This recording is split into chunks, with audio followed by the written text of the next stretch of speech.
Hello guys, welcome back. This is Manjeet and आज के video में हम लोग बात करने जा रहे हैं हमारे गायनक के नेक्स्ट टॉपिक के साथ, जिसमें हम लोग बात करने वाले हैं पॉलीसिस्टिक ओवेरियन सिंड्रोम के बारे में, जिसको हम लोग पीसीओएस के नाम से भी जानते हैं। बेसिकली हम लोग आज के वीडियो में बात करेंगे कि पॉलीसिस्टिक ओवेरियन सिंड्रोम होता क्या है, या फिर उसके कॉजेज़ क्या है, क्या क्या उसके डायग्नोसिस, किस तरह से उसको हम लोग ट्रीट करते हैं, हर एक चीज़ के बारे में आज के वीडियो में बात करेंगे। तो चलिए स्टार्ट करते हैं। सबसे पहले हम लोग बात करते हैं इसके डेफिनेशन की। तो बोला गया कि polycystic ovary syndrome is a common endocrine and metabolic disorder affecting the women of the reproductive age। दो चीज यहाँ पे मेन बोला गया है कि जो पीसीओएस है ये क्या है, एंडोक्राइन एंड मेटाबॉलिक डिसऑर्डर। ठीक है, मतलब कि ये क्या है, हार्मोन की वजह से भी होता है और मेटाबॉलिक कॉजेस की वजह से भी देखने को मिलता है, जो कि किस वुमेन को अफेक्ट करता है, women of the reproductive age, मतलब कि जो रिप्रोडक्टिवली एक्टिव वुमेन्स होती है उनमें बेसिकली ये देखने को मिलता है। तो क्या याद रखना है कि PCOS is a condition and is a common endocrine and metabolic disorder affecting the women of reproductive age. Second चीज क्या याद रखना है कि इसमें क्या क्या कैरेक्टरिस्टिक फीचर रहते हैं। तो it is characterised by hyperandrogenism. Hyperandrogenism मतलब क्या कि जो एंड्रोजन के लेवल्स होते हैं इसमें बहुत ज़्यादा देखने को मिलते हैं। दूसरी चीज़ ओव्यूलेटरी डिसफंक्शन, मतलब कि यहाँ पे जो ओव्यूलेशन होता है वो सही से नहीं हो रहा होता है। और पॉलीसिस्टिक ओवरीज ऑन अल्ट्रासाउंड, मतलब कि जो ओवरी है उसके अंदर बहुत सारे सिस्ट देखने को मिलते हैं जब हम लोग अल्ट्रासाउंड करते हैं। तो बोला गया कि PCOS is one of the leading cause of the infertility due to the anovulation. तो क्या क्या याद रखना है यहाँ पे कि सबसे पहले कि पीसीओएस क्या है, एक एंडोक्राइन एंड मेटाबॉलिक डिसऑर्डर है जो कि रिप्रोडक्टिव एज में देखने को मिलता है। इसमें होता क्या है, तो बेसिकली इसमें हाइपर एंड्रोगोनिज्म देखने को मिलता है और उसके बाद ओव्यूलेटरी डिसफंक्शन देखने को मिलता है एंड साथ ही साथ पॉलीसिस्टिक ओवरी का कंडीशन देखने को मिलता है। अब यहाँ पे ओव्यूलेटरी डिसफंक्शन होने की वजह से ये क्या है, एक मेन लीडिंग कॉज है किसका, इनफर्टिलिटी का। ठीक है, क्योंकि यहाँ पे ओव्यूलेशन ही अच्छे से नहीं हो रहा और ओव्यूलेशन अच्छे से नहीं होगा तो ऑफ कोर्स वहाँ पे इनफर्टिलिटी की कंडीशन तो देखने को मिलेगी ही। अब बोला गया है कि the exact cause is unknown but the following factors may contribute to the PCOS. ठीक है, बेसिकली क्या बोला गया कि एग्जैक्ट जो कॉज है हमारा पीसीओएस का वो नहीं मालूम हुआ है, लेकिन जो जो फैक्टर कंट्रीब्यूट कर सकते हैं उसमें सबसे पहले आता है जेनेटिक प्रेडिस्पोजिशन। अगर मान के चलो फैमिली में किसी को हिस्ट्री है कि उसको पीसीओएस की कंडीशन थी, मदर को या फिर ग्रैंड मदर को, तो ऐसे कंडीशन में यहाँ पे अगेन पीसीओएस देखने को मिल सकता है। वहीं पे insulin resistance with compensatory hyperinsulinaemia, मतलब क्या कि बॉडी में क्या है, इंसुलिन रेजिस्टेंस तो है लेकिन उसके कंपनसेटरी हाइपर इंसुलिनेमिया देखने को मिल रहा है। मतलब ब्लड में क्या है, इंसुलिन का लेवल बड़ा है लेकिन फिर भी इंसुलिन रेजिस्टेंस बॉडी में है। इंक्रीज्ड ओवेरियन एंड्रोजन प्रोडक्शन, ठीक है, ओवरी जो है वहाँ से एंड्रोजन का प्रोडक्शन ज़्यादा देखने को मिल रहा है, जिसकी वजह से यहाँ पर हाइपर एंड्रोगेनिज्म देखने को मिलता है। इसके अलावा इंक्रीज्ड एलएच सिक्रेशन, जो ल्यूटिनाइजिंग हार्मोन है उसका सिक्रेशन बहुत ज़्यादा रहता है विथ नॉर्मल और लो एफएसएच। जो एफएसएच का लेवल है वो नॉर्मल हो सकता है या लो हो सकता है, लेकिन एलएच का सिक्रेशन ज़्यादा रहता है क्योंकि यहाँ पे जो ओवरीज है वो सही से प्रॉपरली फंक्शन नहीं कर रहे हैं। उसके बाद ओबेसिटी के कंडीशन में और इन्वायरमेंटल एंड लाइफस्टाइल फैक्टर भी क्या करते हैं यहाँ पे पीसीओएस के लिए कंट्रीब्यूट कर सकते हैं। तो मेन तो दो तीन चीज़ें आपको क्या क्या याद रखना है। सबसे पहले तो जेनेटिक प्रेडिस्पोजिशन तो आपको क्लियर ही रहना है। उसके बाद इंसुलिन रेजिस्टेंट हाइपर इंसुलिनेमिया हो सकती है, या फिर एंड्रोजन प्रोडक्शन जो है एक मेन लीडिंग कॉज है हमारा पीसीओएस के लिए। इसके बाद रिस्क फैक्टर की बात करते हैं, कौन सी फीमेल ज़्यादा ससेप्टेबल है टू द पीसीओएस। तो बोला गया कि जिन फीमेल्स में फैमिली हिस्ट्री है पीसीओएस की वो ज़्यादा ससेप्टेबल है टू द पीसीओएस। अगर फीमेल ज़्यादा ओबेज है, ओवरवेट है, जिसकी सेडेंट्री लाइफस्टाइल है, या फिर जिनके बॉडी में इंसुलिन रेजिस्टेंट डायबिटीज मेलाइटिस जैसी कंडीशन है, या फिर मेटाबॉलिक कोई सिंड्रोम है, तो वो ज़्यादा ससेप्टेबल है टू द पीसीओएस के लिए। कैसे इसकी पैथोफिजियोलॉजी रन करती है, तो बेसिकली क्या होता है कि इंसुलिन रेजिस्टेंस बॉडी होने की वजह से यहाँ पे हाइपर इंसुलिनेमिया कॉज होता है। अब हाइपर इंसुलिनेमिया बेसिकली क्या करता है, ज़्यादा इंसुलिन का लेवल स्टिमुलेट करता है जो ओवेरियन थीका सेल होती है उनको, ताकि वो क्या करे, प्रोड्यूस करे एंड्रोजन। ठीक है, तो पहले क्या हो रहा है कि बॉडी में इंसुलिन रेजिस्टेंस डेवलप हुआ जिसकी वजह से बॉडी क्या कर रही है, ज़्यादा इंसुलिन का प्रोडक्शन कर रही है। अब ज़्यादा इंसुलिन क्या कर रहा है, जो ओवेरियन थीका सेल्स होते हैं उनको स्टिमुलेट कर रहा है ताकि वो क्या करे, एंड्रोजन का प्रोडक्शन करे। अब एंड्रोजन का प्रोडक्शन हो रहा है तो जिसकी वजह से increased LH further enhances the androgen production, और साथ ही साथ एलएच का भी प्रोडक्शन किसी वजह से बढ़ रहा है तो वो भी क्या कर रहे हैं, यहाँ पे एंड्रोजन का प्रोडक्शन कर रहे हैं, जिसकी वजह से एक्सेस एंड्रोजन जो है इनहिबिट कर देता है नॉर्मल फॉलिकल मैच्योरेशन। जो फॉलिकल्स होते हैं जो मैच्योर होने चाहिए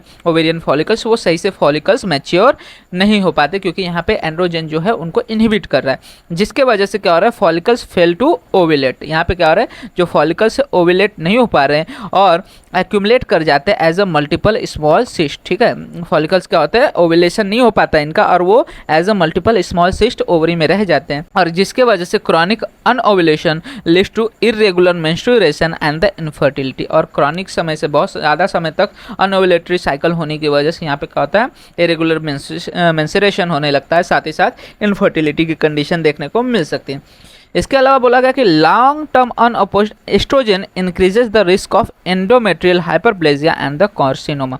साथ ही साथ अगर एस्ट्रोजन का लेवल लंबे समय तक बढ़ा रहे तो एस्ट्रोजन क्या करता है, हमारे एंडोमेट्रियम की थिकनिंग को बढ़ाता है, तो यहाँ पे एंडोमेट्रियल हाइपरप्लेजिया हो सकता है और फर्दर जाके ये क्या कर सकता है, एंडोमेट्रियल कार्सिनोमा कॉज कर सकता है। तो पैथोफिजियोलॉजी किस तरह से रन कर रही है कि बॉडी में क्या हुआ है, इंसुलिन रेजिस्टेंस डेवलप हुआ, जिसकी वजह से ब्लड इंसुलिन लेवल बहुत बढ़ गया है, हाइपर इंसुलिनेमिया की कंडीशन हो गई, और ये इंसुलिन क्या कर रहा है, यहाँ पे ओवेरियन थिका सेल को स्टिमुलेट कर रहा है टू प्रोड्यूस द एंड्रोजन। वहीं पे एलएच जो हार्मोन है वो भी क्या कर रहा है, एंड्रोजन के प्रोडक्शन को बढ़ा रहा है, और ये एंड्रोजन क्या कर रहा है, जो फॉलिकल मैच्योरेशन है उसको इनहिबिट कर दे रहा है, जिसकी वजह से फॉलिकल ओवेलेट नहीं हो पा रहे और वो एज अ सिस्ट क्या कर रहे हैं, ओवरी में रह जा रहे हैं, जिसकी वजह से पॉलीसिस्टिक ओवरी की कंडीशन देखने को मिलती है। बात करते हैं इसके क्लिनिकल फीचर की, क्या क्या सिम्टम्स इसमें देखने को मिलते हैं। तो मेंस्ट्रुअल सिम्टम्स में ओलिगोमेनेरिया देखने को मिल सकता है, अमेनेरिया देखने को मिल सकता है, इरेगुलर मेंस्ट्रुअल साइकिल हो सकता है, या फिर heavy menstrual bleeding after the prolonged amenorrhoea की कंडीशन देखने को मिल सकती है। ये सारी कंप्लेंट पेशेंट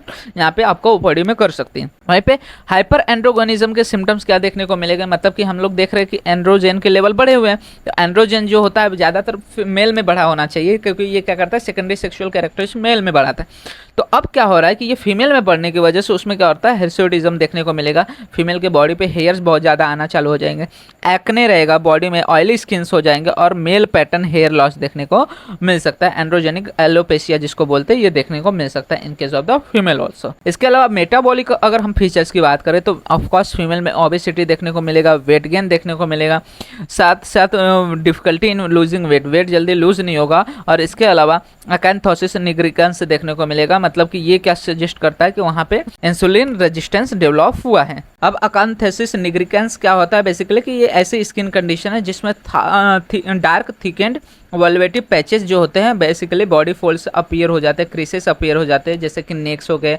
आर्मपिट्स हो गए, इनके जगह पे, तो इसको हम लोग बोलते हैं अकैंथोसिस निग्रिकेंस, जो कि ये सजेस्ट करता है कि वहाँ पे बॉडी में इंसुलिन रेजिस्टेंस डेवलप हुआ है। इसके अलावा रिप्रोडक्टिव फीचर्स में ऑफकोर्स हम लोग ने जैसे डेफिनेशन में देखा कि इनफर्टिलिटी कॉज हो सकता है, अनओव्यूलेटरी साइकिल देखने को मिल सकता है, या फिर रिकरेंट मिसकैरेज भी हो सकता है। साइकोलॉजिकल फीचर में ऑफकोर्स फीमेल में क्या होगा, एक्ने हो रहा है बार बार, हिरोटिज्म हो रहा है, तो ऐसे कंडीशन में वहाँ पे एंजाइटी रहेगा, डिप्रेशन रहेगा, पुअर सेल्फ स्टीम रहेगा, और स्लीप में डिस्टर्बेंस देखने को मिलते हैं। तो ये सारे क्लिनिकल फीचर यहाँ पे हमें देखने को मिल सकते हैं।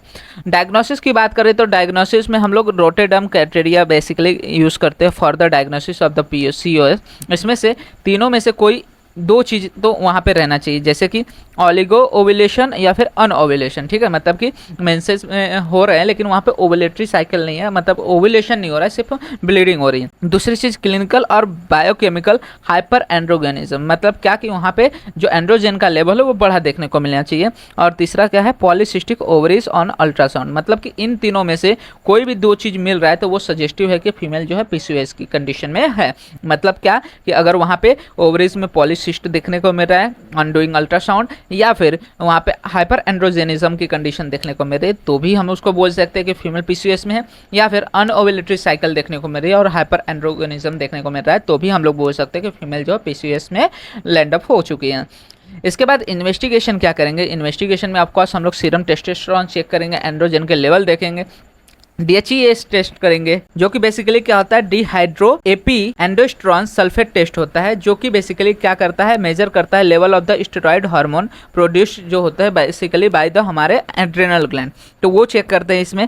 उसके बाद हम लोग LH एंड FSH का रेशियो चेक करते हैं, तो अगर LH और FSH का रेशियो जो है ऑफन कैसा होता है, 2:1 से या फिर 3:1 से ग्रेटर देखने को मिलता है इन केस ऑफ द PCOS। वहाँ पे प्रोलैक्टिन लेवल चेक करेंगे, TCS लेवल चेक करेंगे कि वहाँ पे पे थायराइड का कोई डिफॉर्मिटी तो नहीं है, जिसमें मेटाबॉलिक एक्टिविटीज़ की वजह से जो हम लोग ने देखा कि मेटाबॉलिक फैक्टर्स भी पीसीओएस में अफेक्ट करते हैं। वहीं पे fasting blood sugar, HbA1c check करेंगे, ओरल ग्लूकोज टॉलरेंस टेस्ट कर सकते हैं अगर ज़रूरत दिख रही है तो, लिपिड प्रोफाइल कर सकते हैं, एंटी मुलेरियन हार्मोन चेक करेंगे, वो भी एलिवेटेड देखने को मिल सकता है। इमेजिंग में ऑफकोर्स हम लोग पेल्विक अल्ट्रासोनोग्राफी करेंगे इन केस कि वहाँ पे हम लोग चेक कर सके कि वहाँ पे पॉलीसिस्ट है कि नहीं। तो अल्ट्रासाउंडिंग फाइंडिंग में हमें क्या क्या चीज़ें देखेंगे, multiple small peripheral follicles that is string of pulse appearance देखने को मिलता है। तो ये आपको याद रखना है, जब हम लोग अल्ट्रासोनोग्राफी करते हैं तो ओवरी में हमें क्या देखने को मिलता है, स्ट्रिंग ऑफ पल्स अपीयरेंस देखने को मिलता है, जो कि सजेस्टिव है ऑफ द पॉलीसिस्टिक ओवरी। इसके अलावा इनलार्ज ओवरीज देखने को मिलता है और इंक्रीज्ड ओवेरियन वॉल्यूम हमें देखने को मिल सकता है। ये सारी चीज़ें हमें सजेस्ट करती है कि वहाँ पे फीमेल जो है लैंड अप कर चुके हैं इनटू द पीसीओएस। मैनेजमेंट की बात करें तो मैनेजमेंट बेसिकली हमारा लाइफस्टाइल मॉडिफिकेशन जो है फर्स्ट लाइन ट्रीटमेंट रहता है, जिसमें हम लोग सबसे पहले पेशेंट को क्या बोलते हैं, वेट रिडक्शन करने के लिए 5 to 10% of weight loss significantly improves the symptoms. ठीक है, 5 से 10% जो भी बॉडी वेट है उसका 5 से 10% लॉस होने के बाद जो सिम्टम्स है उसमें थोड़ा इंप्रूवमेंट देखने को मिलता है। बैलेंस्ड डाइट रखना है, लो ग्लाइसेमिक डाइट रखना है, मतलब कि ज़्यादा ग्लूकोज नहीं लेना है, वहाँ पे रेगुलर एक्सरसाइज करना है, एडिक्वेट स्लीप लेना है, स्ट्रेस को मैनेज करना है, और साथ ही साथ अगर किसी भी तरह का एडिक्शन है जैसे कि स्मोकिंग है, अल्कोहल है, तो उसको सीजेशन करना है या फिर लिमिट करना है। वहीं पे बात करें मेडिकल ट्रीटमेंट की, मेडिकल मैनेजमेंट में सबसे पहले अगर मान के चलो मेंस्ट्रुअल इरेगुलरिटी है और प्रेगनेंसी वो प्लान नहीं कर रही है, तो ऐसे में हम लोग क्या कर सकते हैं, कंबाइंड ओरल कॉन्ट्रासेप्टिव पिल्स का यूज़ कर सकते हैं या फिर साइक्लिक प्रोजेस्टेरॉन का यूज़ कर सकते हैं। साइक्लिक प्रोजेस्टेरॉन में हम लोग बेसिकली मेड्रॉक्सी प्रोजेस्टेरॉन एसीटेट ही देते हैं 10 milligram orally once for daily for 10 to 15 days. ठीक है, ये सारी चीज़ें हम लोग यहाँ पे करते हैं अगर मान के चलो वो प्लानिंग नहीं कर रही है प्रेगनेंसी में। तो क्या याद रखने का, मेडिकल मैनेजमेंट में सबसे पहले हम लोग अगर फीमेल जो है प्रेगनेंसी प्लान नहीं कर रही है तो ऐसे में तुरंत उसे क्या देना है, ओरल कॉन्ट्रासेप्टिव पिल्स देते हैं। उसके बाद अगर मान के चलो कि पता चल रहा है कि इंसुलिन रेजिस्टेंसी है वहाँ पे, तो ऐसे में हम लोग उसको क्या देंगे, मेटफॉर्मिन देंगे। मेटफॉर्मिन का डोज हम लोग नॉर्मली स्टार्ट करते हैं 500 mg से, जो कि इंक्रीज़ कर सकते हैं to the 500 mg twice daily या फिर 1000 mg ट्वाइस डेली बेसिस पे। ये क्या करता है, बेसिकली सेंसिटिविटी को बढ़ा देता है, जिसकी वजह से क्या होगा, जो हाइपर इंसुलिनेमिया की कंडीशन है वो कंट्रोल हो जाएगी, जिससे जो फर्दर एंड्रोजन का प्रोडक्शन है वो कम हो जाएगा, जो कि बेसिकली पीसीओएस की कंडीशन में रिलीफ प्रोवाइड करेगा। अगर मान के चलो बहुत ज़्यादा हिस्टोटिज्म है या फिर एक्ने बहुत ज़्यादा है, तो इसमें हम लोग स्पाइरोनोलैक्टोन दे सकते हैं।